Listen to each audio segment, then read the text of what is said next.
OBC आंदोलनाचे नेते लक्ष्मण हाके हे आज पुण्यातून पाथर्डी तालुक्यातील दैत्य नांदूर येथे ओबीसी एल्गार सभेसाठी जात होते. मात्र सभेला पोहोचण्याच्या आधीच त्यांच्या गाडीवर हल्ला झाला. अहिल्यानगर जवळ असलेल्या आरणगाव बाह्यवळण रस्त्यावर लक्ष्मण हाके यांच्या गाडीवर अज्ञात तरुणांनी हल्ला केला. हल्ला करणारे कोण होते याची माहिती अद्याप मिळू शकलेली नाही. हल्लेखोरांना लवकरच ताब्यात घेण्यात येईल असं पोलिसांकडून सांगण्यात येते.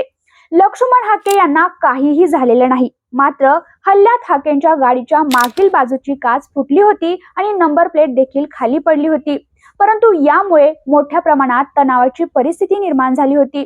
विशेष म्हणजे हल्ला झाला त्यावेळी लक्ष्मण हाके यांच्या सोबत पोलीस बंदोबस्त देखील होता. विशेष म्हणजे लक्ष्मण हाके मागच्या काही दिवसांपासून सांगत होते की त्यांना धमकीचे फोन येत होते.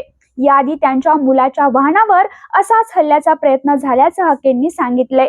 तसेच हाके यांच्या म्हणण्यानुसार उपोषण सुरू केल्यापासून त्यांच्यावर झालेला हा 9वा हल्ला आहे.